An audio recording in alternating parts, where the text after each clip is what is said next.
Today we're venturing deep into the heart of 5 true most disturbing Alaskan horror stories, where the wilderness stretches forever, and something in it is watching. From phantom lights over black rivers to cabins that refuse to stay empty, these 5 true stories will follow you long after you leave. The drive here took me 5 hours of nothing, just road, forest, and a sky that swallowed the sun too soon. In a village near Bethel, an elder told me, "Don't follow lights upstream, don't answer when the river calls you." I should have listened. Tonight I'm sharing what they left behind. A ranger's last recording, a fisherman's log that ends mid-word, a cabin key that always comes back, footprints that lead away from shore with no return, and a name whispered through walls long after the house burned. You'll hear the boards creak under someone who isn't there, the slow breath on cold glass and the long pause before the latch lifts. If you watch, do it in silence. When the wind shifts, keep your voice low. We start where the Kuskokwim twists, and the river shines like it remembers every lost soul. When I was small enough to sit in my grandfather's lap and still pretend I was there to help with the ledger, he'd point out the kitchen window to the pasture rim and say, "That black walnut will outlast the fence, and it will remember more of us than we'll remember of it." I thought he meant the way trees keep shade like a habit. I didn't understand he meant the way wood learns what you hide in it. There was a chain around that walnut then. Heavy links looped twice at horse height. Padlock rusted to a clump. The story went that my great-uncle tied a mule there one winter day and forgot him when a storm changed the road. By spring, the chain had bitten clean through the bark and the walnut had begun to swallow it, the way a creek swallows a word. Slow, patient, without apology. By the time my grandfather died, the chain was a memory with iron scabs at either side of the trunk, like the beginnings of a belt. The padlock had sunk until only its bow showed, a grin with no teeth. He told us not to cut it out. If you take metal from a walnut that learned to live with it, the tree will decide you've been hiding something, he said. Trees don't like thieves. They keep better books than we do. Years passed. Calves were born. A fence post learned to lean like a man trying to remember a hymn. The walnut got thick. The chain became rumor. And then this fall in a dry week I walked the pasture with the lantern because the lantern wants company. And I saw the bark around the old place rise as if something underneath had turned over in sleep. A loop of iron showed, a new inch that had not been there last year, slick with black sap that smelled like the inside of a barn where someone said their wedding vows and meant them.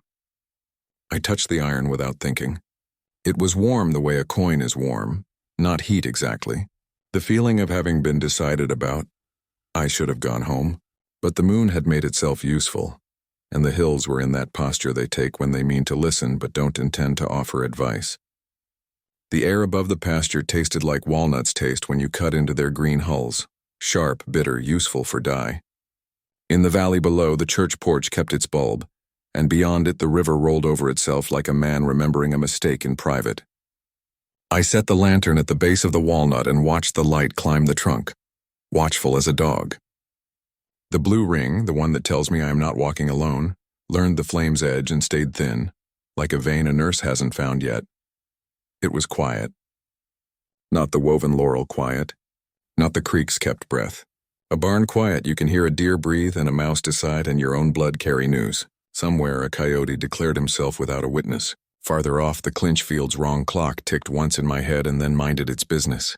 I laid my palm on the bark and felt the slow thud I have learned not to call a heartbeat, because trees don't have the decency to pretend to be animals. It was a count, a page with numbers on it. 4 soft knocks from inside the wood answered my hand. I would have sworn the sound was exactly at the depth of the swallowed chain. I knocked back. 4, then 3, then 2. The old cadence is a bad habit I can't break now. It has called me through rooms I should have refused to enter. The walnut answered 4 again and then held, as if it had thought better of being conversational. Sticky sap crept down to the lantern's hinge and wrote itself there like a signature I couldn't read. When we were children, we made a dare of that tree. You'd wrap both arms around it and try to meet fingers at the wrist, and if you could, you were allowed to tell a lie that day without being caught. We came out with bark in our forearms and truth still all over our clothes. I tried it now, not the lie, the arms. More to measure my years than the tree. That's when my sleeve brushed the metal and a small vibration traveled up my bones to a place behind my ears, where my father's voice lives. He said my family name and then didn't. I heard the not saying with more clarity than the saying. The padlock winked under sap and went sleepy. I walked around the trunk slow, lantern high, so the light would not seem like a sneer. On the north side, where the bark runs darker as if the tree kept coal dust in a pocket, I saw a second length of iron emerging that should have been the other end of the same loop but wasn't. The links were different there, smaller, hammered flatter, like the chain on a well bucket. The walnut had swallowed a horse chain and a bucket chain, or it had learned to change one into the other, which is worse because it means the tree had opinions. Between the two, the bark rose like a shoulder under a blanket. The blue ring fattened. The lantern's flame crouched. Don't, I told myself, but I had already wrapped my fingers around the small link and tested whether it could be moved. It moved, not freely. It complained with the sound of a nail backing out slowly from wood wet enough to beg. I pulled an inch. The iron came slick with sap and something else that stained my skin the way walnuts stain. The air changed a degree as if someone had opened a cellar door. From somewhere below my boots, through the roots and the old hard dirt, a chain slid across a floor we had not built. The pasture made a sound like a congregation holding its breath. I could feel the churn of cattle that aren't there anymore, the muscle memory of hooves that knew this hill by heart. The lantern watched me take that second inch as if it were watching a child steal from a dish. The walnut did not protest. It allowed. That is worse. Permission is the mountain's favorite sin. Granddaddy, I said, because a man will use a dead person like a handrail. If you've got a word, give it now. There is a small virtue in speaking toward the north. The old ones believed it faced those owed. I set my feet in that direction and pulled the chain a third inch. The links moved with less complaint, like a muscle warming, like a hound deciding to heel. Under the bark something arranged itself. The chain came up until it showed a ring hammered onto the last link, a simple circle no larger than the top of a mason jar. It fit my hand too well. I slipped my fingers through and felt the walnut's attention turn from general to particular. The word mine visited both of us at once. I could have stopped then. I didn't. I set the lantern in the grass, wrapped the chain once around my wrist to keep it from going where it wanted, and leaned back. The ring gave. The walnut exhaled in a long thread of scent that made my eyes water. Ink, smoke, Sunday odors that belong to rooms where deals get made. The ring cleared the bark. The chain rose in a slow inching parade. I saw, embedded in one link, a scrap of something that had been cloth and learned the language of wood, checked pattern in walnut brown. My grandfather's work shirt had a pattern like that. I saw a pinch of hair, whitish in the lantern light, caught in a seam of sap and iron and becoming tree. My grandmother saved locks from haircuts in envelopes marked with names. This hair had not been cut. It had been taken by patience. A wind came that did not move grass. It moved the idea of grass. The blue ring climbed the lantern's glass and settled as a collar. The flame kept itself. I tilted back and the chain rose until there was slack between my hand and the tree. Slack in a chain is a sentence with a half-truth in it. It invites the missing word. Below ground, through the soles of my boots and the stubbornness of my calves, I felt the chain's tail drag across stone. Not quarried stone, flat rock that learned to be a floor when people taught it by walking. The drag paused at intervals, soft pores. The shovel cadence again, but older, metal being moved by something that learned its rhythm under walnut shade, not down in a seam. I said our name again, more to mark myself on the ledger than to ask a response, and the chain replied with that small, deliberate vibration I had felt first, the signal in the bones that reminds you you've been counted. I pulled until the ring was at my chest. I could feel the stain through my shirt, cold where sap had no business being. The chain came up link by link until I saw the shape tied at its end, not a bucket, not a weight, a key, big, old, farm plain, with a square end like a tooth that learned its duty when men still made locks you could fix with a hammer. The walnut had made a sheath for it of bark and iron and a pinion. It slid free now with a sound like a cough behind a hymn. I held the key up with both hands because one hand made it want to find my pocket. It was heavy. Honest heavy. The kind of weight a man takes in his palm and becomes quieter under. My grandfather kept a safe. One of those squat gray boxes you can hide under a bed and pretend is part of the frame. He left the combination to my mother and she left it to the care of a hall drawer that doesn't close right. This key did not fit that kind of lock. It belonged to a chest that had outlived the men who built its corners. The bow of the key had been filed smooth by time and by the walnut's tongue, and under the smooth there were letters. Not the alphabet I know, not runes. Scratches that had decided to stick with their choices. I rubbed them with my thumb and felt no change. The walnut watched with the slow approval of a thing that has eaten enough years to be above flattery. When I took the last of the slack, the chain stopped giving. It didn't tighten. It settled into my hand like a leash whose other end has come asleep. I stood with the key and the ring and the wet dark print of a century on my wrist and did what men in these hills do when they hold a tool and a memory. I looked around to see who might be watching without letting my head turn. No one. Not with eyes. But the pasture had altered its stance.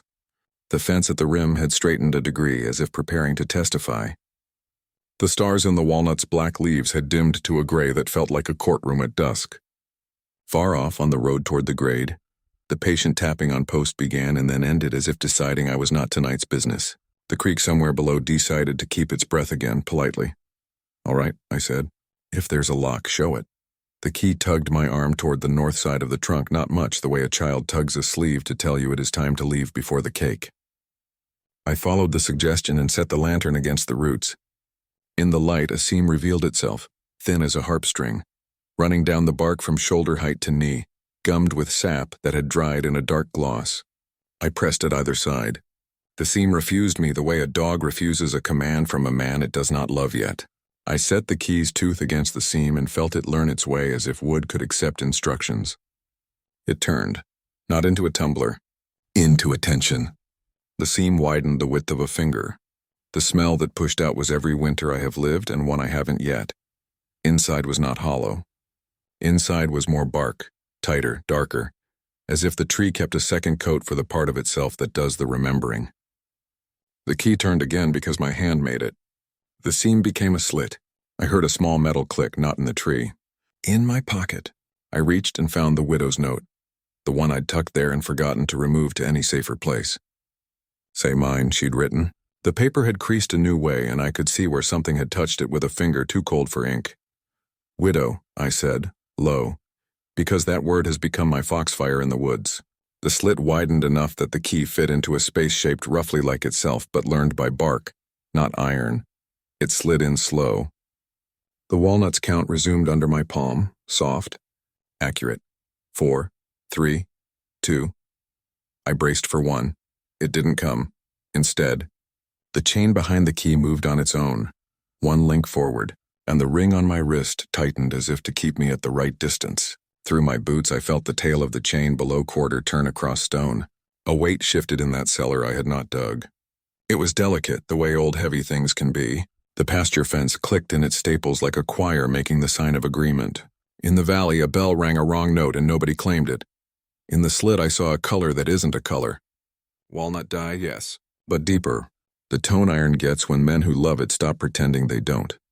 The key turned itself that last quarter, and in the instant after, a voice spoke my family name at my back, in a mouth that tried to be my grandfather's and fell short on purpose.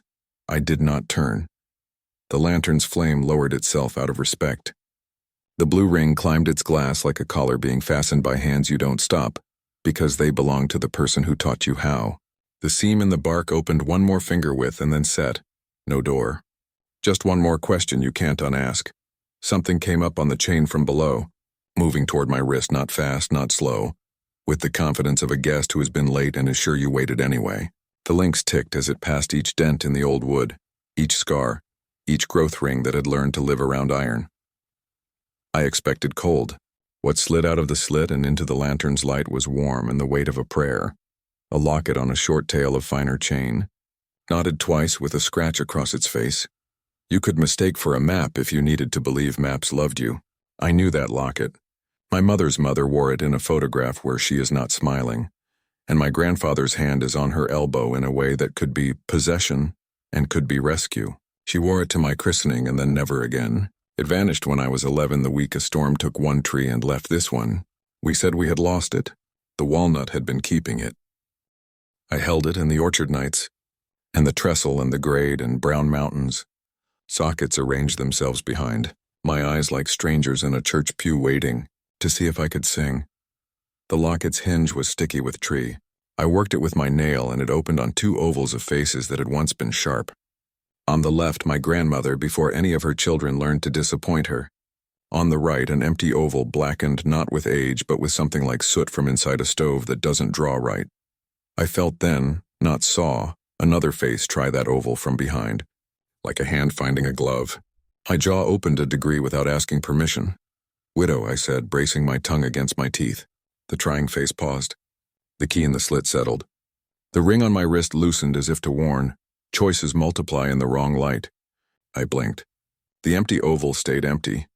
Yet I could not shake the sense that something had wanted to take its place and had not gotten the kindness it expected. The chain tugged my wrist once, gentle as a mother in a crowd. The key cooled in my palm. The walnut counted 1 more 4 and stopped. I turned the key backward a hair. The seam closed a hair. In the pasture, near the rim, something as tall as a man took 1 step and chose not to take the next. Behind me, the house lit its kitchen light by itself. The way a porch light comes on because the day has decided you deserve it even if you don't. "Tell me what you want," I said to the tree, to the chain, to the dead who keep all the keys, else we'd make fewer mistakes. The walnut's answer came not in words but in the way the iron moved against my skin. Squared, stubborn, loyal, wrong. It wanted me to carry the locket away and to put it somewhere where faces learn themselves. It wanted me to close the slit and leave. The key there and wear the ring around my wrist until the stain became my color. I slid the locket's chain over my head before I could think. Enough to interfere with my own foolishness. The metal lay hot at my throat like a fever that had chosen me. I turned the key back. The slit closed in a breath. The seam became bark, became history, became nobody's business. When I tried to pull the key free, it wouldn't come. If you take metal from a walnut that learned to live with it, the tree will decide you've been hiding something, my grandfather had said, and I had misunderstood which metal he meant. I stood there with the ring loose on my wrist, the chain vanishing into a trunk that had eaten years, the locket warming my chest in a way that felt too close to prayer, and I listened. From the ridge, the posts kept time just once, tuck, to let me know the grade had not forgotten me. Down in the cut, the trestle's nails blinked closed into sleep. Brown Mountain's sockets turned toward town. Coffin Creek took a long breath in and held it to see whether I would object. In my house, the mantel clock considered 3:13 and, merciful once, chose not to. I lifted the lantern and started for home because that is what you do when the night has given you a job to do later. Halfway to the fence, I felt the ring tug, small as a cousin's joke. I looked down. The chain lay easy against bark, easy down into the root. The movement hadn't come from there. It had come from the other end, from the locket at my throat.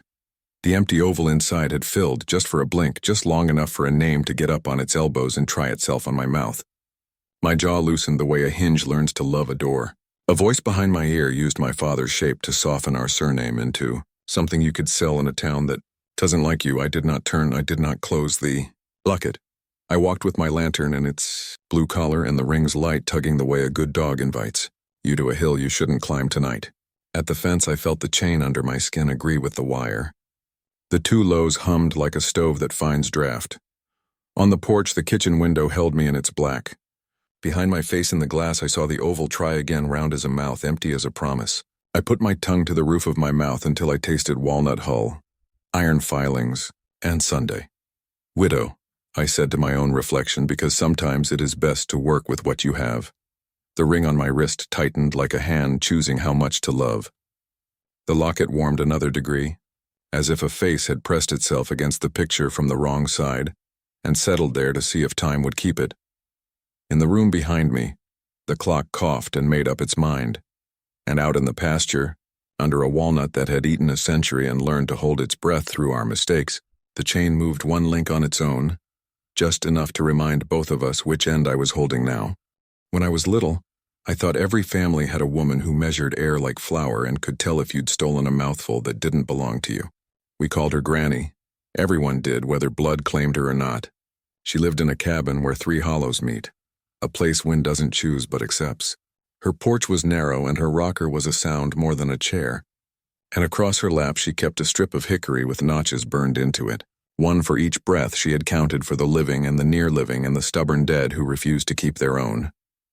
She said a soul is a lung that learned to stand up and the world is always short of air. I didn't go to her much when she was alive. Children don't seek the person who can name what they've already broken. But after Brown Mountain borrowed faces, after Coffin Creek kept breath, after the Goatman taught my engine manners, after the Clinchfield ran on a wrong clock and the Walnut swallowed and returned iron like it was a hymn, the nights got too narrow for my lungs. Sleep came, but breath didn't follow it into the room. I woke with the lantern hot under my hand, with the locket warm on my chest, with the ring on my wrist remembering my pulse before I did.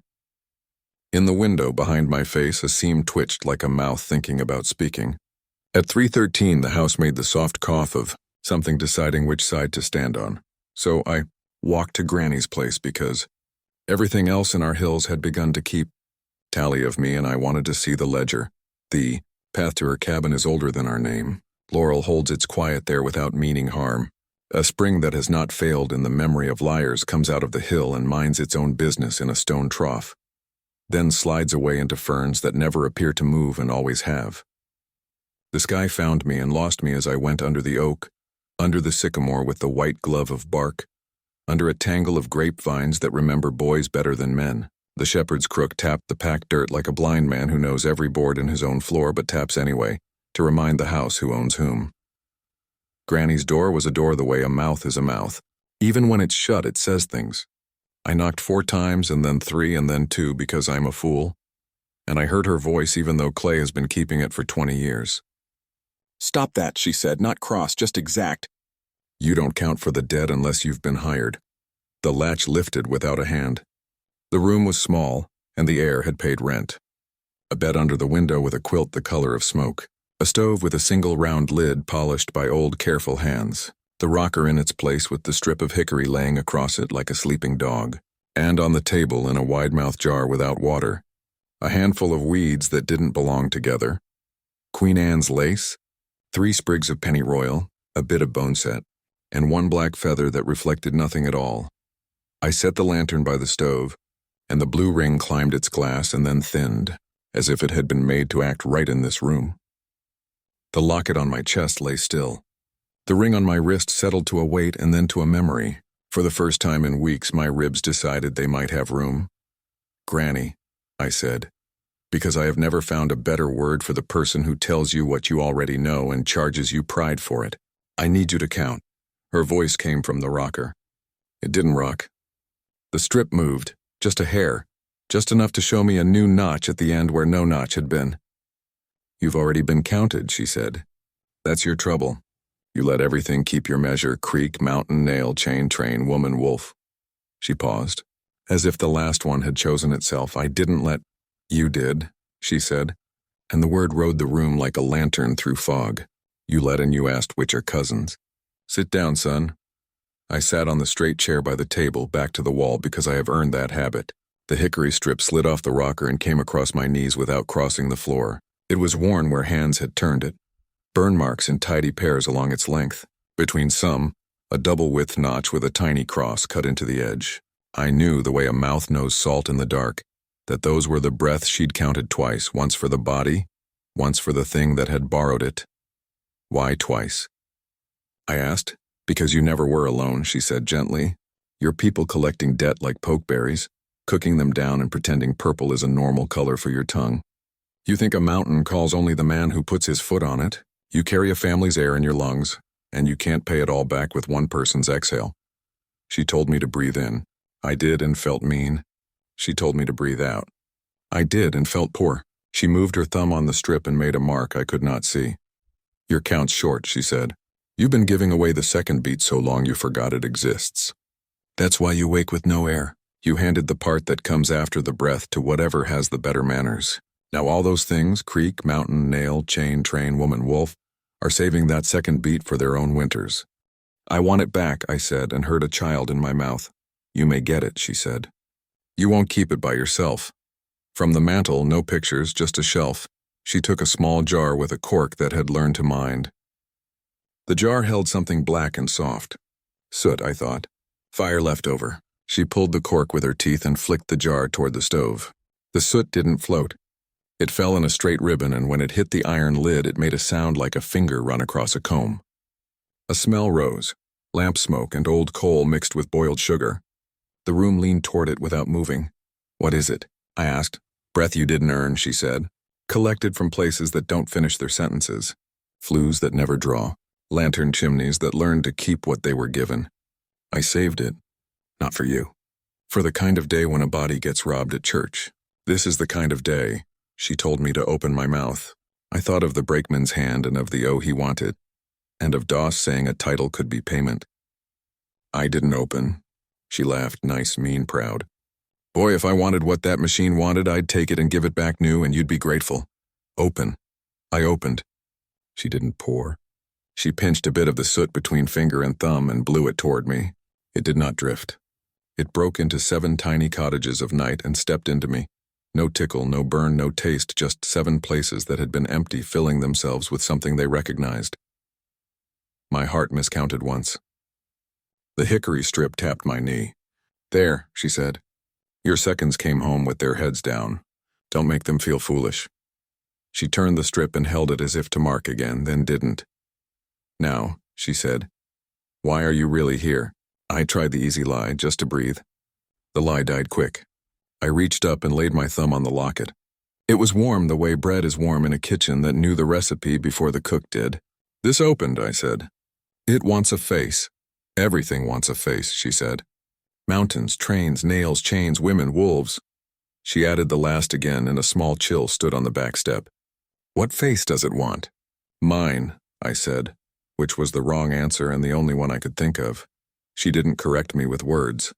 She reached behind the rocker and brought up a mirror that wasn't one. It was a sheet of tin, hammered flat, buffed with ash and sweat until it almost gave back a person.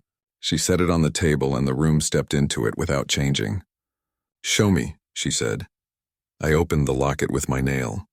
The left oval was my grandmother as before, younger than her recipes, eyes already measuring. The right oval held its ash black that is not a color. The tin threw back my face beside them. Tired, the family jaw, the eyes learning to keep secrets from their own tongue.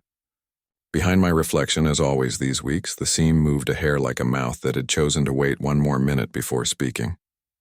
Granny leaned in and breathed on the tin. Her breath fogged and did not leave. In the fog, she drew with her thumbnail at a speed that did not belong to old hands. 7 short lines in a row, 1 long one that crossed them, then 8 short, then 1 long, then 9 short, then 1 long.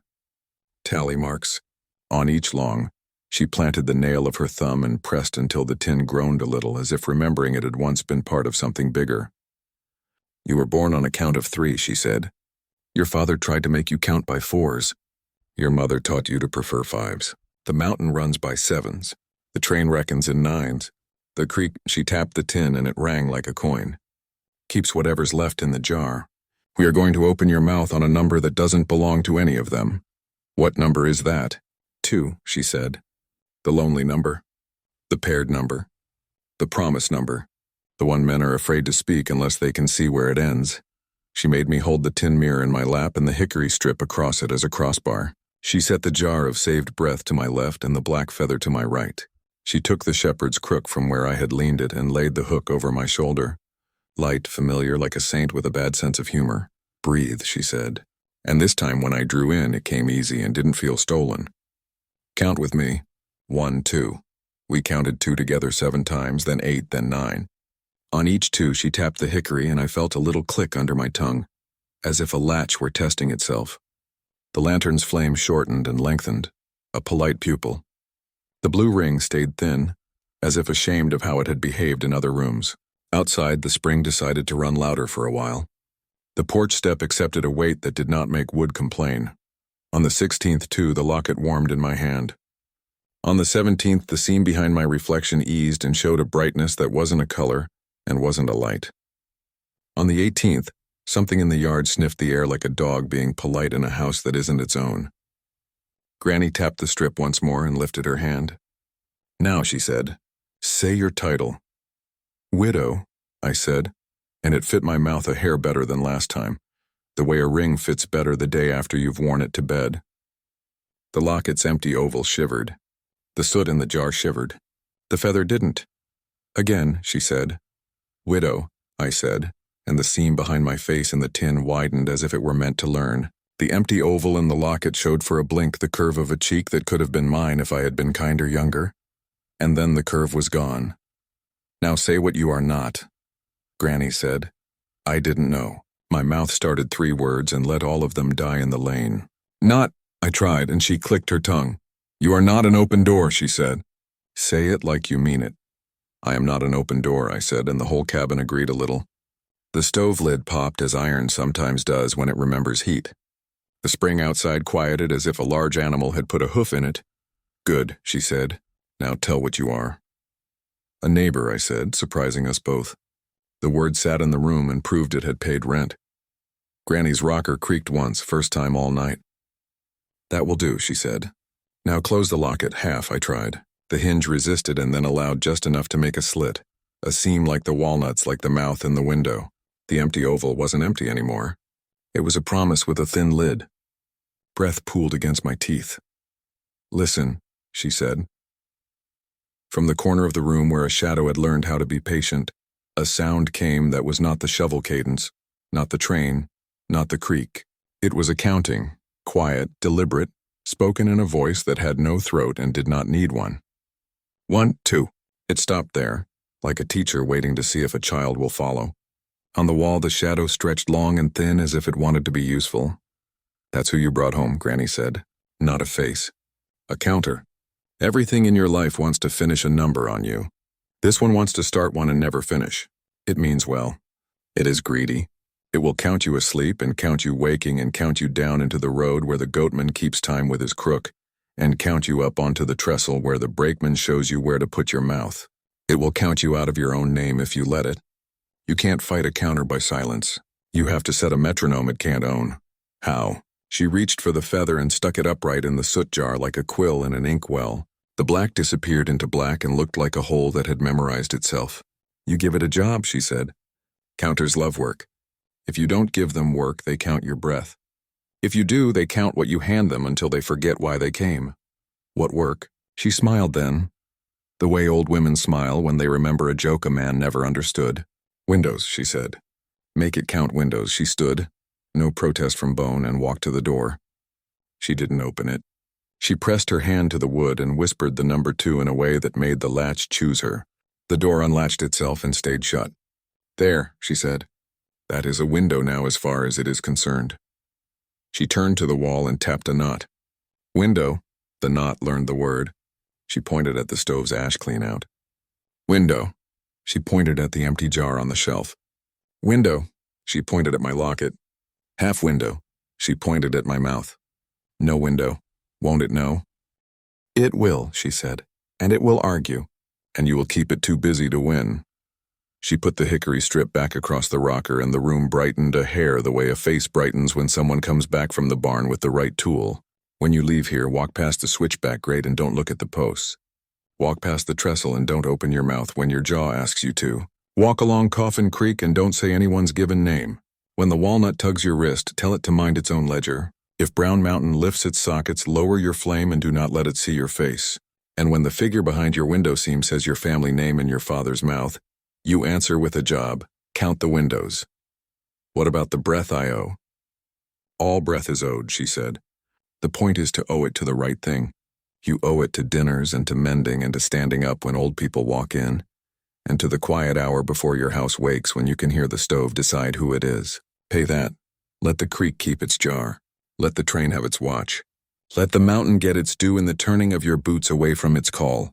If the counter gets hungry, give it panes and frames and sashes and jars and doors that don't want to behave. If it asks for more, give it stars. Can stars be windows? Everything is a window if you say it with work in your mouth." We sat then, quiet, not woven quiet, not kept breath quiet, but the kind a house makes when it believes in you a little. The lantern's blue ring thinned to a hair. The seam behind my face in the tin narrowed until it was only a memory of wanting. The locket cooled. The ring on my wrist agreed to be an ornament again. I took a breath and it stayed with me the way a dog stays at your heel when you have stopped yelling. "It will go badly," Granny said, "like a weather report. But you'll remember the number and it will save a second you can use on a different night. Will I see you again?" I asked, and felt foolish asking a wall to open after telling it it is a window now. "You've been seeing me every time you tried not to count," she said. "When you were a boy and you hid under the bed to breathe where no one could hear, I was the bed. When you grew and pretended cussing was air, I was the cough that told you you'd lied. When you carried a box with your father in it and took the seventh step, I was the ache you called a nail in your boot. When you watched a lamp burn on a cap and called it a joke so your heart wouldn't leave you, I was the floor that held your knees. I stood because my legs had forgotten how." She didn't stand to see me out. The door latch chose me when my hand reached for it. Outside, the path had learned the lesson of windows and kept its eyes closed. The spring ran with the steady labor of a woman who has finished resenting her own duty. The hollows practiced being hollows for the joy of it. At the edge of her porch, I felt the counter come along like a child you didn't invite but won't leave. It kept its distance a pace behind my left shoulder, where the polite footsteps have learned to walk. 1, 2, it said, as if to remind me that it had lied about future numbers only to convince me it knew past ones. I pointed at the door. "Window," I said. I pointed at the lantern. "Window." I pointed at the Crook's Bend. "Window." I pointed at the black seam in the eastern sky where dawn learns its job. "Window." I pointed at my mouth. No window. We made it to the lane without counting breath. The posts on the grade tapped once in greeting and did not keep time. The trestle told its nails to stay asleep. The creek took a breath and held it for someone else. The walnut lifted a ring's worth of chain and let it settle back like a blanket on a restless patient. Brown Mountain turned its sockets to the town and practiced, wanting only what town would offer. At my place, the porch light that no one turns off for deer burned the way a promise. Burns when it hasn't been tested yet. The kitchen window held my reflection. The seam behind my face thickened like a lip thinking about saying my name the way my father's mouth never learned to. The counter leaned into my shoulder to see better. "Count the windows," I said, and I said it like work. The counter went to the porch light and tested it like a latch. 1, 2. It went to the living room frame where the sill sags under the plant that refuses to bloom. 1, 2. It went to the glass in the picture of my grandfather beside the truck with our name on it and counted his face and not mine. 1, 2. At 3:13, the clock coughed, thought about being wrong, and chose a new hobby.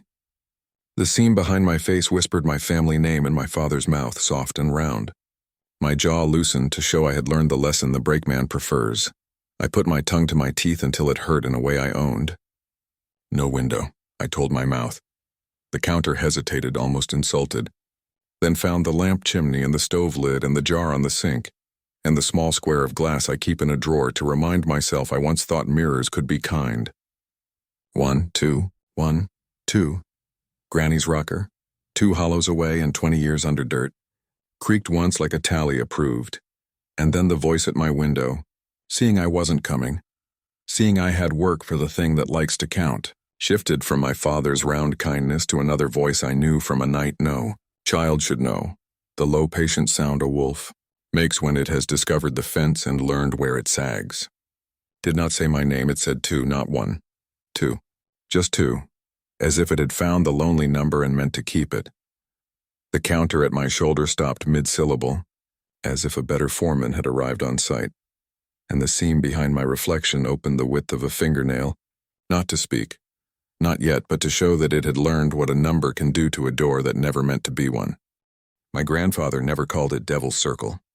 He'd say the rim the way a man names a tool, plain and unafraid, and he'd stop the tractor 30 yards shy even if the hay windrow begged him on. The stones on the pasture rim rise 2 hands high at solstice and sink to ankle height by planting.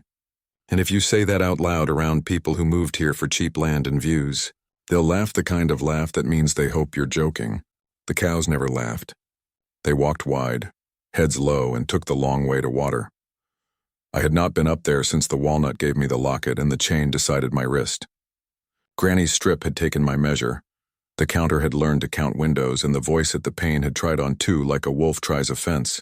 All that should have kept me close to the house. But the pasture rim has a gravity of its own, and after midnight it leans a little toward whoever knows its name. The moon was past half, the grass stiff with a frost no one had ordered, when I climbed. The ring on my wrist slept. The locket lay warm like a coin that has belonged to too many pockets. I brought the lantern, as always, and the shepherd's crook because it has begun to feel like a sentence I cannot finish. Behind me, the counter came with its polite pace at my left shoulder, busy with its job. 1, 2, counting porch panes and jar mouths and the lantern chimney because I had told it to. It did not count my breath. That felt like a mercy I had not paid for yet. At the top of the hill, the pasture opens like a thought you weren't sure you wanted. The rim sits in the highest grass where wind doesn't always have its way. 12 stones make it, or 13 when the ground feels generous. My grandfather swore you never count them more than once on a given night. You'll either get a right number or you'll invite a new one, he said. And I have learned to fear new numbers more than devils. They were tall tonight, solstice tall though it wasn't solstice, each stone wearing a smear of coal on its crown like a thumbprint. In the lantern light, the smears didn't shine. They swallowed glow like brown mountain sockets. I stopped a few paces shy and laid the crook across my shoulders to keep my hands from doing something my head hadn't agreed to. The counter stood too, as if the circle were a foreman and it the hand who does the tallying. Don't, I told myself. Meaning don't step in, don't speak family names, don't bring the creek's kept breath into a ring shaped for debts. But the night already knew all the reasons I had come, and the stones didn't mind my cowardice. They have seen better men do worse.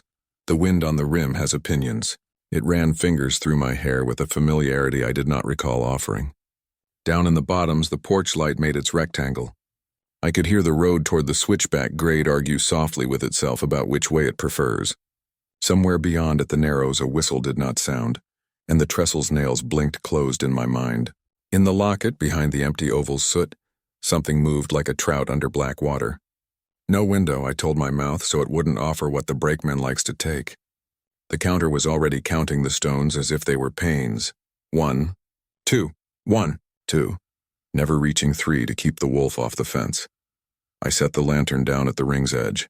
Its blue collar climbed the glass like a starched shirt and then thinned, ashamed of how it has behaved in other rooms.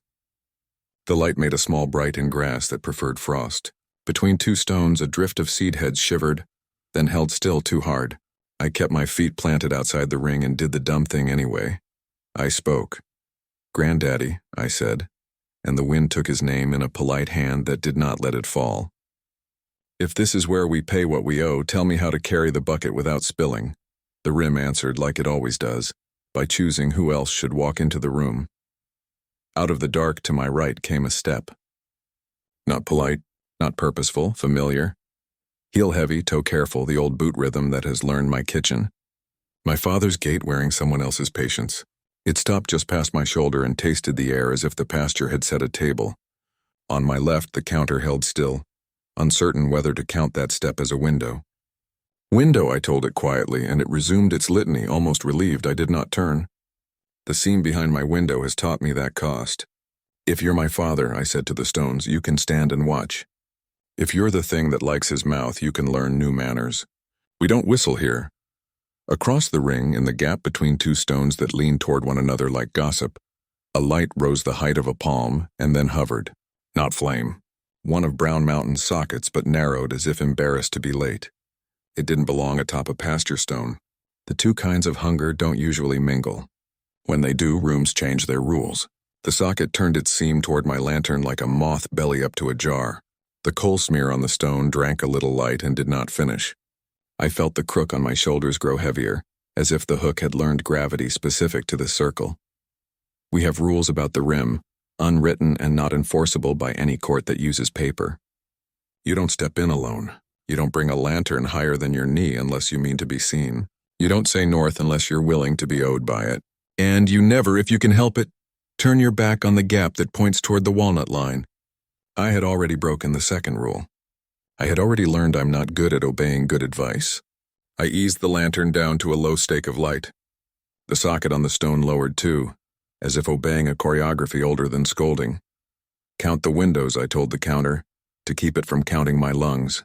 It whispered to the lantern, to the locket's hinge, to the narrow, clear ice that had grown in a hoofprint and made a tiny circle of seeing. 1, 2, 1 or 2. Then the stones began to hum. Not music, a rehearsal of agreement, the kind of sound men make in a meeting when they haven't been asked their opinion, but want the boss to know they can still think. It came not from inside the rocks, there is no inside to the rim that a human phrase can point to, but from between them, as if the gaps were mouths practicing vowels. The hum traveled the circle, skipping the gossip gap, returning to it, persistent. My ring tightened on my wrist the way a child tightens a hand when the road gets busy. The locket warmed under my shirt, not a fever yet, a petition. "What are we doing here?" I asked, and I meant we in the biggest sense, me. My father's gate, the counter, the socket. My grandfather's ledger, the pasture's reluctance to be grazed. The kitchen clock that keeps bad time to protect me. Granny's strip that counts what I borrow and what borrows me. The stones hummed another degree louder, and a second socket floated in from the left, seam forward, hungry without appetite. I took the crook off my shoulders and held it low. Hook turned toward the gossip gap. The iron in the earth we had plowed for a century recognized the curve like a locked jaw, recognizes the promise of a key. I didn't mean anything by it, no spell, no bargain, just a gesture that might show the night I remembered where things belong. The socket lights tilted, and for a breath the coal smears on the stones looked like fingerprints arranged on the rim for a trial I hadn't known we would attend. "I won't name any dead," I said. "Not tonight. You know their names. You've always known them. If a debt is owed, hear me as the one who can lift, not the one who can pay." That was when the ground inside the ring lowered a breath. You learn how to see that sort of change when you've watched coffins settle on wet days, how the earth can accept weight without spilling a bit, how a circle can become a bowl without the edges admitting it. The frost at the center shivered and flattened like a quilt when a sleeper rolls. A smell pushed up, not rot, not coal. A cellar smell, walnut dye, Sunday stove.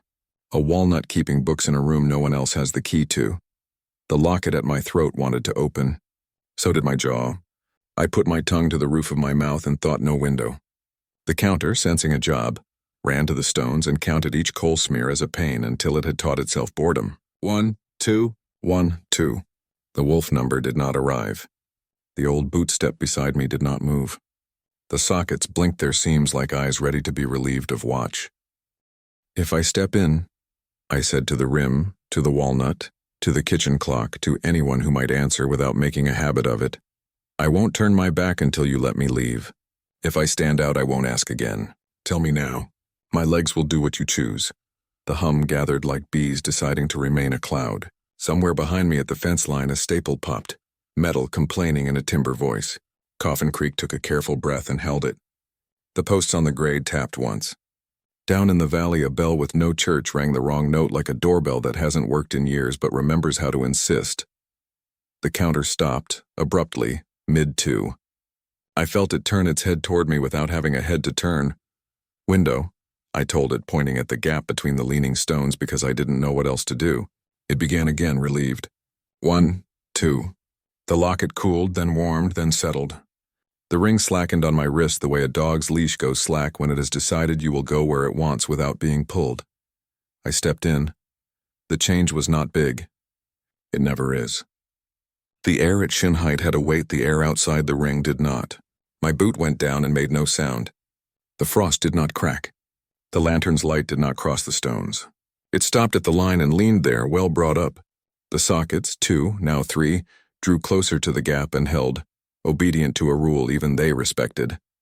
Inside the circle it was warmer by a degree you only notice when you have lived your life measuring degrees. The hum ceased. The ground's lowering paused.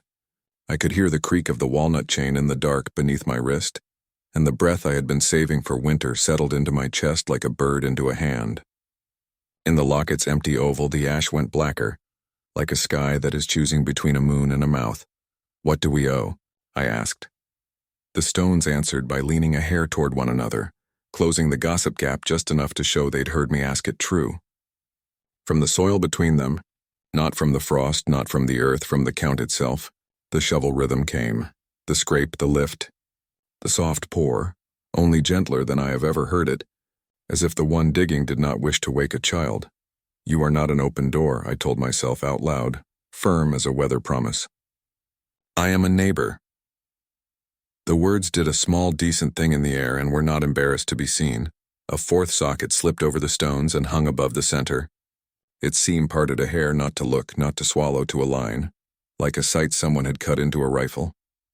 The ring on my wrist tightened as if to call a dog back from a fence line. The crook's hook felt suddenly appropriate to the room, useful the way a handrail is useful when the stairs have a secret. In the ice ringed in the hoof print at my heel, A crack walked from edge to center and stopped on the pleasant side of breaking.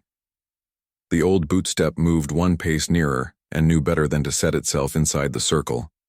"Son," my father's mouth said in that new soft way that belongs to those who want something, and my throat tried to loosen. "Count the windows," I told the counter, and it fled gratefully to the lantern and the jar lip hidden in the grass and the seam of my jacket's breast pocket, where a match sleeve made a square like a pane. 1, 2. My mouth remembered itself. The digger beneath the ground paused. Something like a box, but not coffin-shaped. Wider, flatter, settled at the center under the frost. The stones tipped again that hair toward one another and held, like men who understand weight and keep a corner in hand while the person in charge decides where to set it down. The sockets lowered, now 4, their seams aligning at the center like stitches that expected a needle. "Is this yours?" I asked the rim. "Not mine, not ours, not theirs." "Is this your ledger?" The hum resumed at a pitch that made my molars consult my grandfather's bad tooth. The ring bit comfortingly. The locket warmed. I put the crook's hook down in the air above the hidden box as if resting it on a lid I could not quite see. Something accepted the gesture as enough, the way a tired woman accepts a chair that isn't the one she wanted because she knows the floor could have been her option. In my head, the clock tried its wrong minute and failed. In my chest, the second beat, the one Granny had fetched home with soot, lined up under the first like a spare boot under a bed. I took the breath, it stayed. I took its brother. It also stayed. The counter tested the gap, counted at a window, then thought better and moved on. "All right," I said, because men say that when there is nothing all right about what they have proposed to do. "Show me the lock." You know the sound a nail makes when it considers backing out of wood in winter?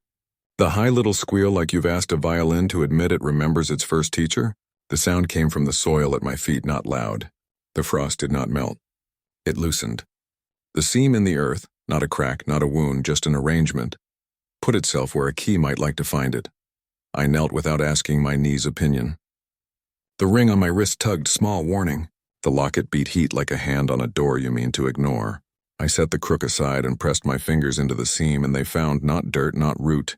Wood treated against weakness 100 years ago by men who boiled tar and claimed to trust God. The lid lifted as if it had been waiting for the exact weight of my hand. Under it, a chest. Iron-banded, not pretty. Our box, our ledger. The one my great-grandfather pretended was a tobacco tin when he was feeling vague. Inside, not coins, not documents, faces. Not the bone and meat, God save me from that, just the part of faces that can be kept without anyone noticing at first. Names tied to breaths and to windows and to posts and to stones. They were stacked like plates. They did not look at me. They looked toward north, the sockets above the ring lowered further. The seams opened like lids allowed a blink. The digging stopped because there was nothing left to move. "I can't carry this," I said, and I meant alone and I meant ever. The old boot step moved to my right. My father's breath, not his, the elk-hide version of it the mountain wears, arrived at the edge of the circle and tested whether it could count as mine. The wolf number 2 sighed in the seam of air by my ear. The counter faltered and waited to be told what to do. "Count the windows," I said, and it went to the stars, desperate for numbers that would keep it busy. 1, 2. The stones obliged, each smear of coal reflecting a star with the kind of obedience that belongs to things that know they are being watched by time. In the open chest, my family's titles lay like playing cards. Widow, neighbor, brother, son, father, the one we will not say but live anyway, the one we live and never get to say. Under them all in a neat hand burned into wood. North is where the dead are owed. I didn't take a single thing. I set my hands on the sides and held the chest the way you hold a person who is trying not to cry, in a room where others have already started. I said my family name the way my mother says it when she asked me to carry wood and not complain. I said neighbor in the tone Granny taught me so that my tongue wouldn't slip and make it a brag. I said widow under my breath as a key for a lock I couldn't find. The sockets above me closed their seams to slits and waited for someone wiser. Then the pasture beyond the rim learned a new sound. A patient tap at the first fence post on the switchback road. Talk. The second. Talk. The third. Talk. Goatmen keeping time from a distance, reminding me that roads fold like letters and someone has to read them out loud. From the valley, one wrong bell. From the creek, one held breath. From the walnut, one link on the chain moving toward or away, I could not tell. I can't carry this, I said again, grinning into a night that had not asked for teeth. But I can guard it a spell. The chest did not thank me. The stones did not bow. The sockets did not blink, yes. Only the second beat in my chest kept honest time. And the counter, overwhelmed by the task of counting every star it could name a window, forgot my breath existed at all. I had not closed the chest. I had not opened it all the way. The seam was a mouth held at wary kindness. I set the lid down the width of a locket's hinge and felt the night adjust to the new math. That was when something stepped into the circle. Not my father's gate. Not the counter. Not the wind wearing a person for a joke. A footfall with the confidence of ownership. A weight that had signed its name here before I bruised my first knee. It came from behind me at my left shoulder, where the polite steps live, but it didn't stop at the line. It placed itself inside with the caution of someone who builds houses that must stand under snow. I kept my hands on the chest. I did not turn. I felt a shadow cross the sockets, and the seams of their eyes closed without offense. The coal smears on the stones darkened to a kind color I have never seen coal show. The old bootstep stayed as witness. The wolf number held its breath. The thing behind me leaned, and a hand I could not see laid the gentlest pressure on the back of my neck. 2 fingers, enough to tell the truth of me to the part that keeps a man upright when he wants to fold. It did not push. It did not lift. It waited to see if I would remember the rules I pretend to live by. Count the windows, I said, to keep from saying, oh. The counter said nothing, because the thing inside the circle had brought no windows with it. It brought a door. I always thought a house was a settled fact. 4 walls that agree, a roof that keeps secrets, a floor that learns your weight until it loves it. I was wrong. A house is a ledger with nails. It remembers each breath you take inside it, each name you speak, each time you stand at the sink and watch darkness in the window pretend to be nothing. If you owe enough of yourself to the valley, your house will begin to collect on behalf of everything else. Mine started with 1 board, and it has not yet admitted where it will end. The first night it moved, I had just come back from the pasture rim where the stones hum and the chest waits for hands. I carried the lantern low so the blue ring wouldn't get ideas. The counter walked at my left shoulder, polite, counting windows because that is the labor I gave it. 1, 2, 1, 2. The locket lay warm at my throat like a coin that has been paid and paid again. The ring on my wrist had stopped tugging and decided to be jewelry. I thought I could sleep. The porch planks agreed. Old wood sighing, that kind sigh it makes when you have done more chores than you promised. Inside, the clock coughed and did not try 3:13 because it suspected I was looking. The kitchen smelled like coffee grounds that had already told all their stories. I set the lantern on the counter and listened to the house breathe the way a dog breathes when it knows you for the person who feeds it. Chair legs remembered the floor without scraping. The sink forgot to drip. The wind at the eaves made no opinion known, ordinary, blessed. I went to bed without politeness to my better sense. The ceiling in my room has a knot that looks like a dog asleep. I named it when I was a boy and then tried to live the name down. I watched the knot drift toward sleep and drift back and then slide over an inch to the left. That was my first warning, and I treated it like a trick of tired eyes. I slept. The second warning woke me. 1 board in the hallway shifted with the soft complaint of a person clearing their throat before speaking in church. The sound did not travel the way house sounds travel, down studs and joists to places that have no business being told. It stayed local. I held my breath because I am a fool with practice. The counter at my shoulder whispered 1, waiting on me to say 2, and I shook my head and pointed at the window even half asleep. 1, 2. It went away to the panes. I got up. The lantern wasn't where I had left it. It sat on the kitchen table with the wick turned down by a hand that does not sleep. The blue ring was thin, ashamed of itself like a dog after stealing a heel of bread. The hallway was not straight the way it has been since the year my mother taught me to walk it without touching the wall. The 4th board from my room had moved only the width of a thumb, but enough that the baseboard now wore a new shadow that had not been there after supper. I ran my finger along the gap. Cold came out, cellar cold, walnut cold, a breath hiding where no breath belongs. Don't, I told myself. It has become my prayer. I said it again. Don't. And then I went and put my ear to the wall anyway. If you have ever put your ear to a violin when someone is barely playing it in another room, you know the feeling. The wood gave me a hum too patient to be mouse, too steady to be pipe. It had grammar. It said one, it waited. It didn't say two. I went back to bed and repeated no window inside my mouth until my jaw remembered manners. In the morning, the board was back. The house pretended and did it well. The clock kept something approximating truth. The coffee tasted like forgiveness. I told myself what cowards tell themselves. I dreamed it. That night, I told myself again. On the third night, I quit pretending. The board moved 2 thumbs worth and took a nail with it. A nail that eased out of the sill with that high winter squeal. The household settled around the new math. The kitchen door stuck in a different place when I pushed it open for wood. The hallway had learned a degree of curve that was not built into it. I wrote to myself on paper because paper still believes men.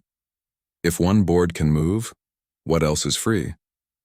The next night, another board, not in the hall, in the bedroom, under the rocker my father made from a willow that had fallen without asking anyone's leave.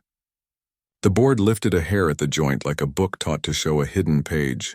I set the rocker aside with both hands because disrespect to that piece of wood makes my mother's portrait in the dining room frown in the dark. The floor under the lifted edge exhaled walnut and sundae and train oil. I got the shepherd's crook and ran the hook along the crack as if it might lift. It did not. It hummed inside my palm. 1. The counter went to the window and counted my face and then counted the seam behind it and then stopped itself. Insulted and obedient, I slept with the crook across my chest like a promise. On the 5th night, the board by the front door moved. It slid forward into the room the width of a knuckle as if a foot had paused there to decide whether to step out or in. The porch boards answered with a sigh I did not like. I opened the door, and the porch light turned its rectangle like a good dog showing its belly. Outside, the yard wore frost that had learned to choose itself. The road toward the grade argued with itself in a whisper. From the valley, a wrong bell remembered its duty. I didn't step out. I stood in the doorway and tried to be a hinge.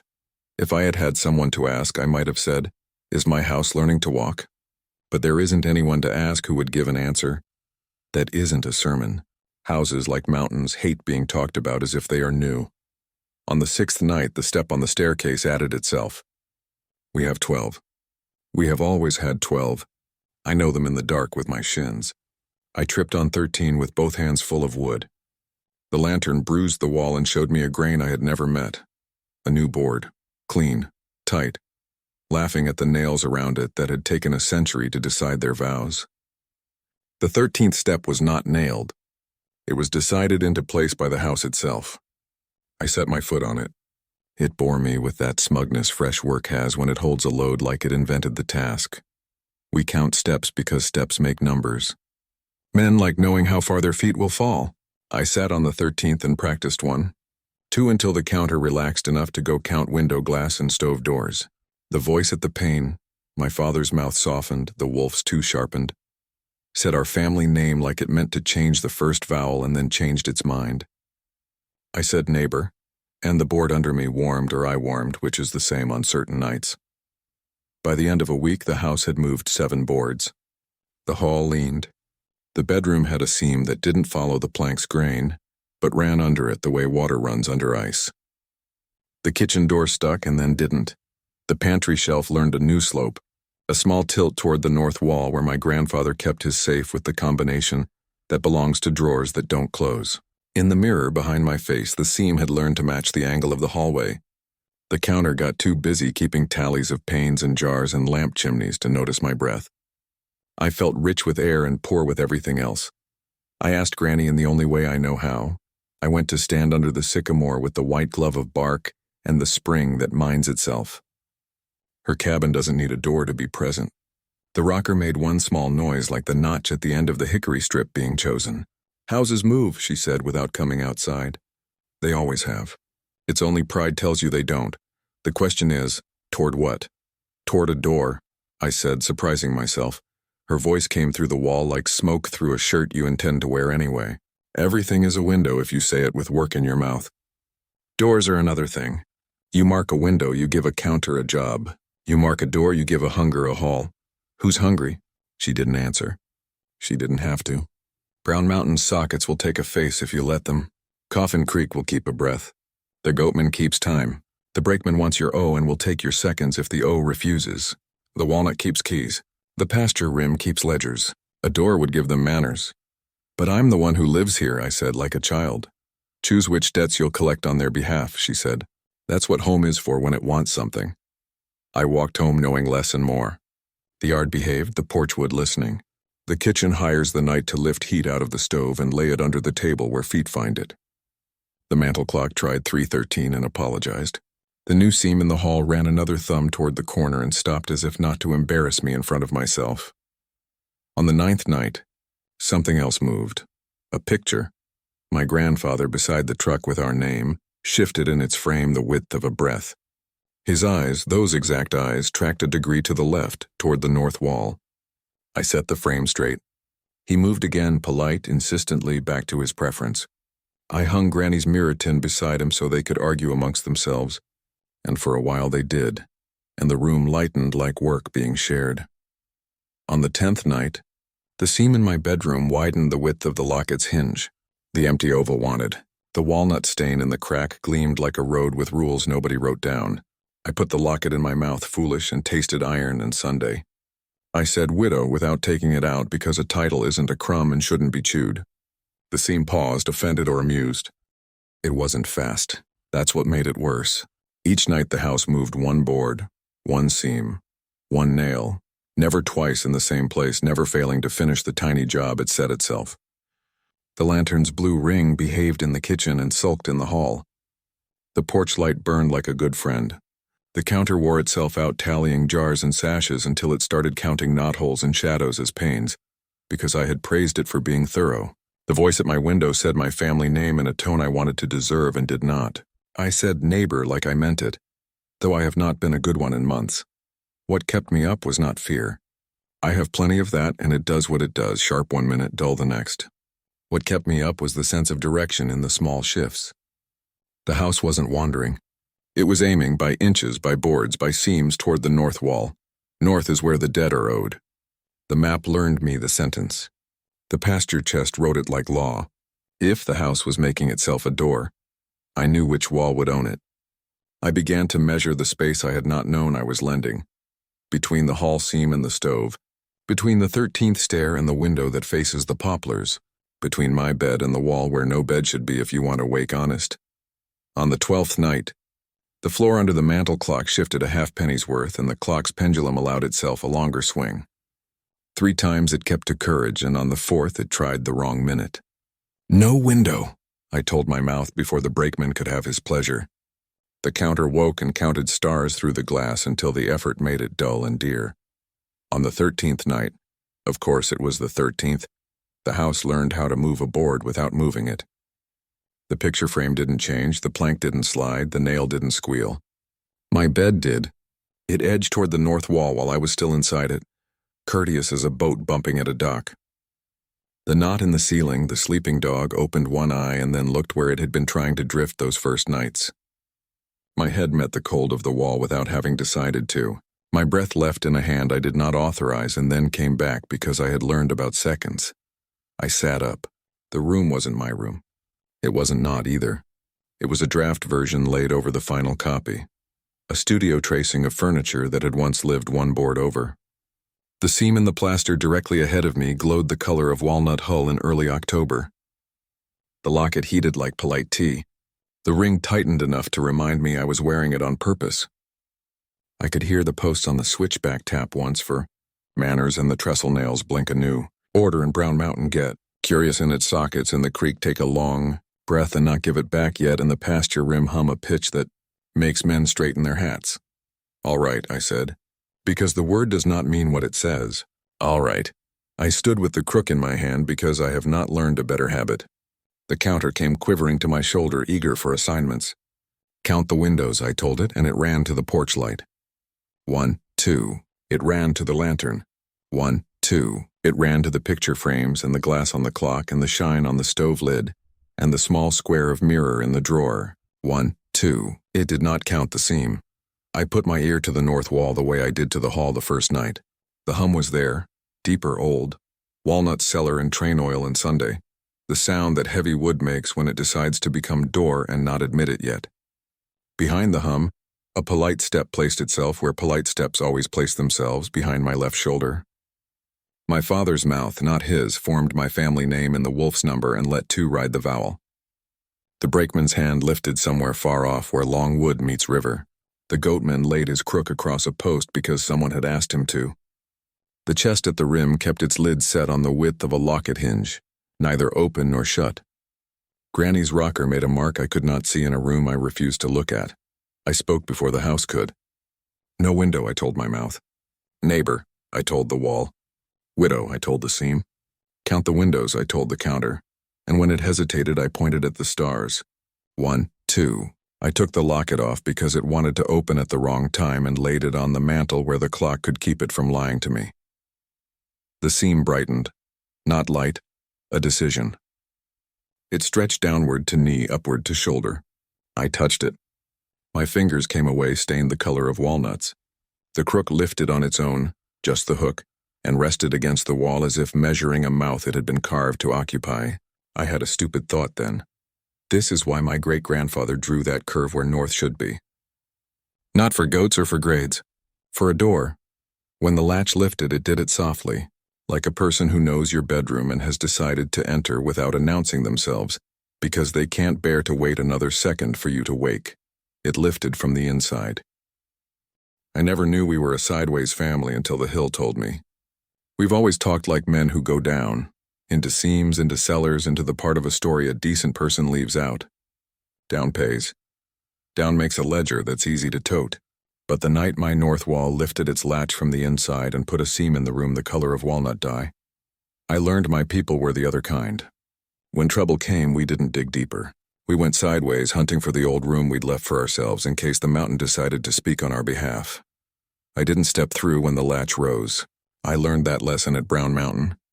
You don't lead in a house that isn't yours. I held the crook at shoulder, hook touching the seam as if testing a tooth.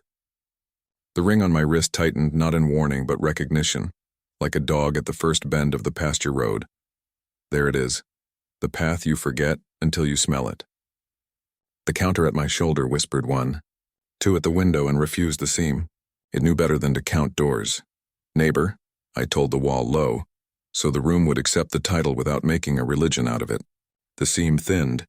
A breath came through. Cellar breath, Sunday breath, breath that had stored itself to be borrowed on the kind of day when a man's lungs remember who taught them their manners. Behind my left shoulder, the polite step placed itself. My father's mouth, not his, shaped my family name with the wolf's 2 hidden inside like a bribe. I didn't answer. The brakeman lifted his palm from a long way off and my jaw loosened on reflex. No window, I told my mouth, and it listened for once. When the door swung, it did it like a carpenter who's been insulted about his clearances. Clean.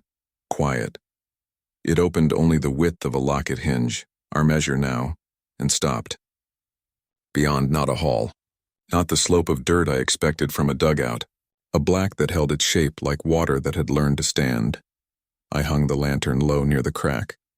The blue ring climbed and settled, ashamed and proud at the same time like a dog with a cleaned bone. Light went in and did not throw, it lapped. It returned with the curve of something metal that was not there, the way coffins reflect edges in a room where the dead are not yet committed to their purpose. The smell that came out put me under our walnut, under the rim, under the trestle timbers where nails blink by rank. A collected odor, iron, boiled sugar, coal smoke that never found a flue, old shirt saved in a drawer because men like to promise their sons a shape to grow into. I stepped sideways the way a man does at the mouth of a stope, testing for stale air with his cheek, not his chest. The crook's hook led, then my shoulders, then the rest, unwilling as a mule. The ring tugged once, remember, and then slackened. The locket on the mantel warmed at my back as if it could see where I was going and preferred not to be accused of help. Inside, space didn't extend like a hallway. It folded like a letter you can't read until you tilt it. I kept one hand on plaster and one on air and learned the room by feel. A low roof, a floor that had never met carpenter square, a width exact to my shoulders as a boy when I'd hide between the pantry and the wall to hear adult lies. The counter kept to the window behind me, busy, because I told it walls weren't panes, and it decided to believe me. After 3 side steps, the air changed with that painless click you hear at the trestle when the timbers remember a weight they missed. I felt cool on the ankles. Coffin Creek's borrowed breath tucked here the way a house tucks loose nails on a sill. A farther sound, the shovel cadence, stretched long, then paced even, scrape, lift, pour. Not down, forward like someone tunneling past you and slightly below, polite enough to keep to their line. Who digs? I asked, because questions are shoelaces. They keep me from stepping out of myself. Us. A voice answered in my grandfather's porch tone, the one that made children change their mind about running. The word traveled along the wall as if carried by plaster hands. We taught ourselves to move when the seam chased us and the mountain kept a ledger a man couldn't afford. We were never good at stopping. The beam of the lantern found a board. Not house lumber. Mine timber, oak, creosote black, set sideways as a rib. Beyond it, a void held its ground. I slid the lantern under and the light returned with an insulted shine. Nailheads, hammered flat by someone who believed in whispering. The beam caught a scuff I recognized. The curl my father's heel used to leave when he stopped with his weight still forward, stubborn even in pausing. Beside it, fresher sign, the drag of something circular, a ring's width moving away. The chain in my wrist answered before my head did. It vibrated once, the small message iron sends your bones when it recognizes kin. We are carved by our tools. My great-grandfather had a habit of carrying a chain in his pocket when he walked the property, letting it choose his turns by the way it tugged at corners. I used to laugh. I didn't laugh now. I let the ring rest against the timber. It warmed. The board let go an inch the way a door lets go when it recognizes weather and not a thief. When the tunnel widened, it did it not for me but because my people had passed this way, fatter, thinner, stooped, carrying. To the left, a low alcove where somebody had sat long enough to leave a believing in the dirt. To the right, chalk on stone. Marks, not letters, not numbers, just convinced scratches that could have been tally if tally had forgotten its job and become prayer. I pressed my thumb to the chalk and it didn't smear. It reappeared 2 inches to the side, as if remembering where the trail used to turn. I don't know how long I walked. My clock refused the minute that keeps me honest. The counter, busy with windows, left me alone with time the way a bad friend leaves you alone with truth. The tunnel took a gentle, paying curve north and then east and then back. The way men dig when they're trying to stay just inside someone's claim without inviting the sheriff. At one corner, the lantern's light caught mica and multiplied it softly into a sky I didn't deserve. At another, the roof dipped low enough that I tasted dirt with my teeth and it tasted like family. The first doorway came on like a memory I had been taught to forget. 2 upright timbers, a lintel that wore old hands, the scratch of a hook on the right post where a man hangs his cap so his face doesn't follow him in. The door itself was missing, not gone, set aside the way you set a Bible when the work is heavy. Above the lintel, carved with discipline, our name, not a show, a statement of responsibility. Inside, a room full of sideways things, boxes pushed long ways under benches, shelves that ran left to right instead of up and down, full of jars laid on their sides like sleepers who don't trust morning. On the wall, 3 clocks in a row, all with their faces turned to the plaster. The one on the left ticked backward. The one in the middle ticked only when I held my breath. The one on the right didn't tick at all, and I loved it for that. On a table, ledgers as deep as my hand. I touched the topmost, and the paper moved under my finger like a horse shoulder. Warm. A large animal having decided to tolerate kindness. I opened to a middle page and met my grandfather's exact hand recorded neat. 2 feet east, turn, keep low. Do not let the mountain count your breath here. Count windows instead. Underneath, a second note in my father's less obedient script. We're not done. If you come after us, walk sideways into the door, not through it. Below it, a third hand in a tighter feminine script I recognized from envelopes addressed to boys who had gone and sent promises back. Leave some air for the women. I'm here, I said. Like a thief who wants to be forgiven and doesn't deserve it. My voice didn't go far. It learned to be small in that room. On the far wall, a shallow shelf held the bracelets of chain my people had worn, and turned into ornaments when the work relaxed. Mine would sit there one day if I had the making of a decent ending in me. The idea made the ring on my wrist lay warmer and wronger at once. The shovel sound resumed, closer and not behind. Ahead and to the right, under the floorboards that weren't boards, just dirt compacted by good boots. Scrape, lift, pour.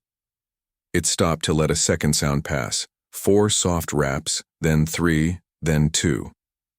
The cadence in the bones, traveling through soil to be counted by men who pretended not to know the song. I set the ledger down because words make less sense when the ground remembers your feet too well. Where are you going? I asked the diggers I couldn't see. The answer came from the ceiling in Rain's voice, though there is no rain underground. Away from the mountain's face toward its mouth. Granny would have called it a grace to hear an answer at all. Away from the whistle that isn't toward the bell that is wrong. Away from the creek that saves breath toward the place where debt is paid in small coins and not with the whole lung. You mean the pasture rim. I said it quiet. The room approved, and past it, the rafters added, polite. We have a notion there's a lighter seam in the dark if a man will stop thinking only about ore. I left the first room not because I had finished it, but because the tunnel invited me to be useful. The crook's hook dragged gently along the left wall where a handrail should have been if hands had left anything straight. I passed a second door. Women's names burned over it, their ledger laid in. Keep the kettle. Count windows at birth. Take air back from lamps that don't need it. The soot jar recipe lay on top, written in a hand I would know in the dark. Beside it, a strip of hickory with 2 notches burned deeper than the rest. Twins returned from somewhere a doctor wouldn't follow. I set my palm there and lost, then reclaimed a second beat. Granny's rocker creaked far behind me, approving and not.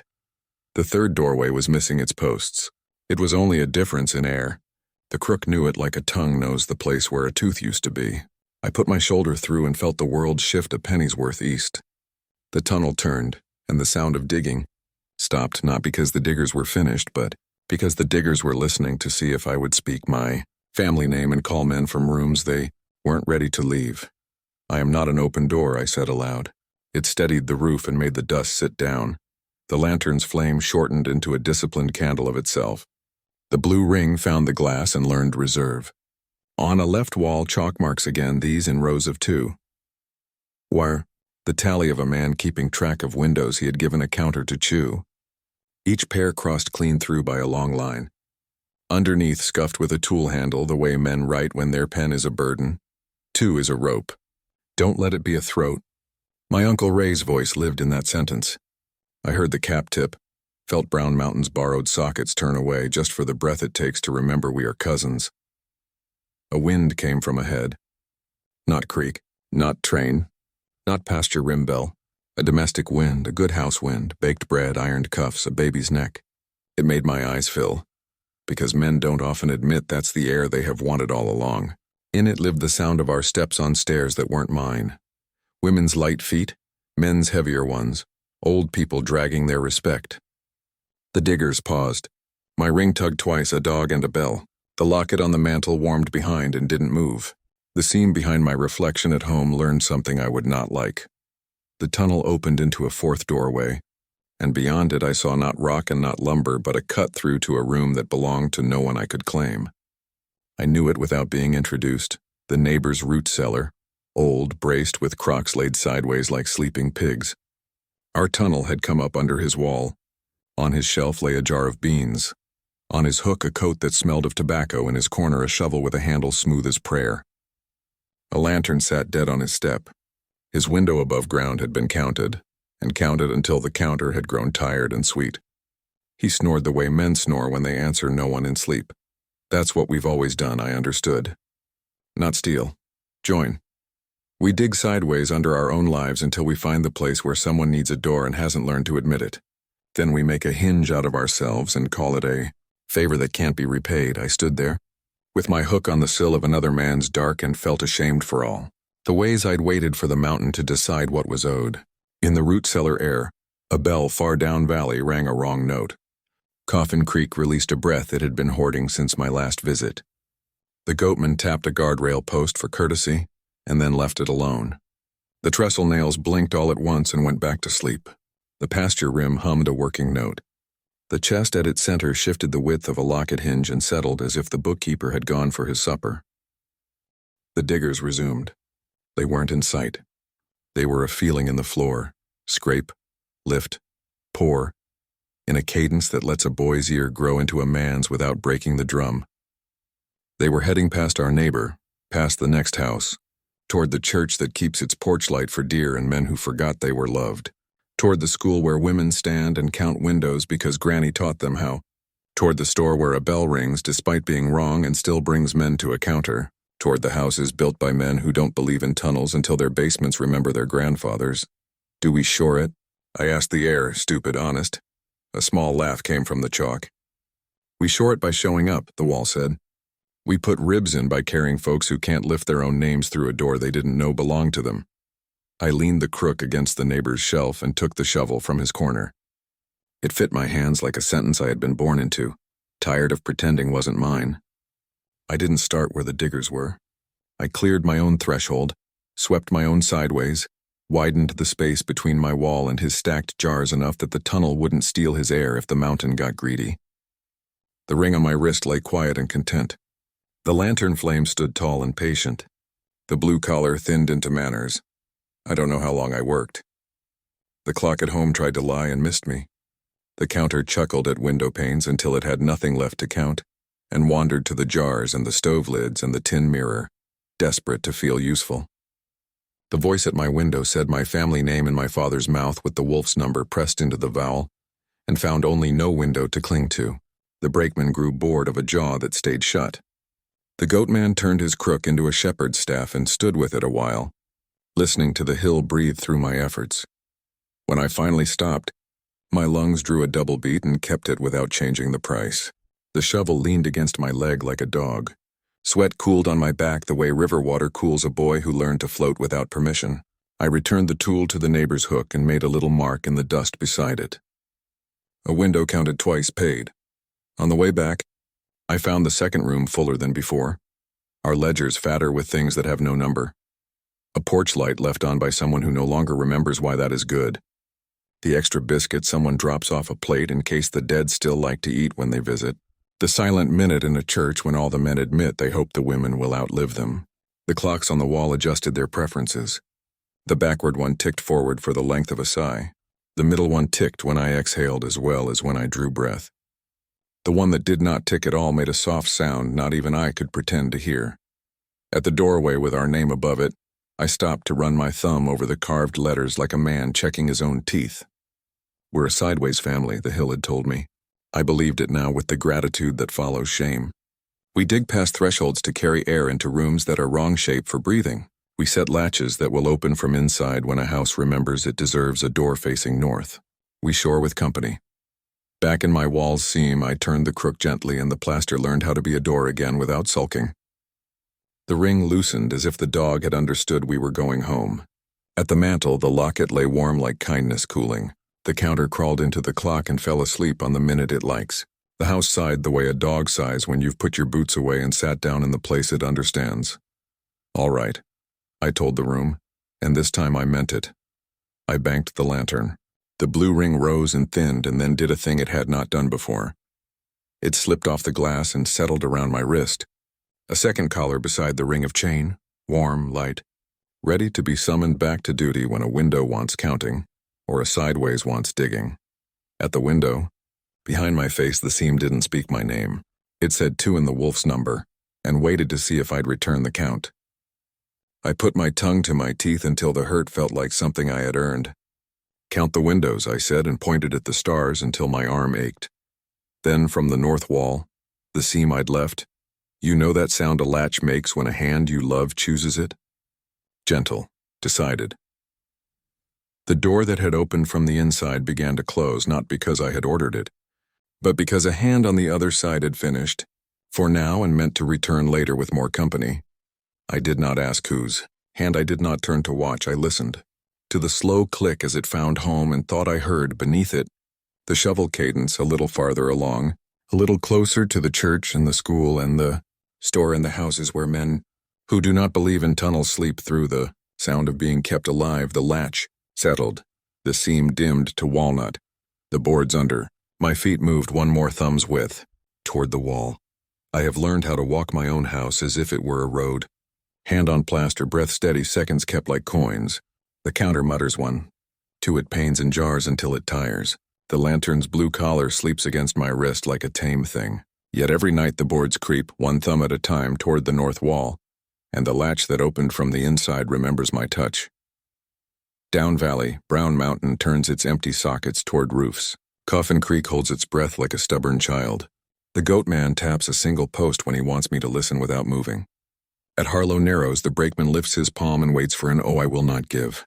The walnut keeps my wrist as if it were a ledger line. Granny's strip lies across a rocker in a room that needs no door. And somewhere between the church and the school and the store, my people dig sideways, shoring air under lives that do not know a tunnel is keeping them. I tell myself I am not an open door. I say neighbor when the voice at the window rounds my family name. I say widow when a lamp wants to borrow my face. I give the counterwork and it obeys. Most nights this is enough to hold the room together. Tonight the clock coughs Mrs. 313 and chooses silence. The porch light draws a rectangle on the floorboards that have shifted too far. From the pasture rim comes a hum like stone deciding to be jury. A wrong bell rings once and no one claims it. Behind the north wall, the latch lifts, not wide, only the width of a locket hinge, and a small, deliberate draft walks the seam, smelling of walnut hull and Sunday and the first step onto a brand new stair. The polite footsteps pause at my left shoulder, waiting to see if I will open with my mouth or with my hand. Count the windows, I whisper. The wolf answers from the glass with a single, patient word, 2. Tonight we opened 5 doors that should have stayed shut, tapes that never stopped playing, footprints that ended in black water, and voices that still call from the timberline. Alaska doesn't scare with screams, it waits, patient as the ice, quiet as falling snow. If you've watched until now, you've felt it, the weight of silence, the breath on the glass, the sense that something stands just outside the circle of light. These stories don't end because the camera does. They linger, just like the names carved in old wood waiting to be spoken again. When you turn off this screen, notice what the night sounds like. Notice if the house settles, or if it's something else moving closer. And whatever you do, when the wind shifts and whispers your name, don't look back. The story isn't over, it's just waiting for you.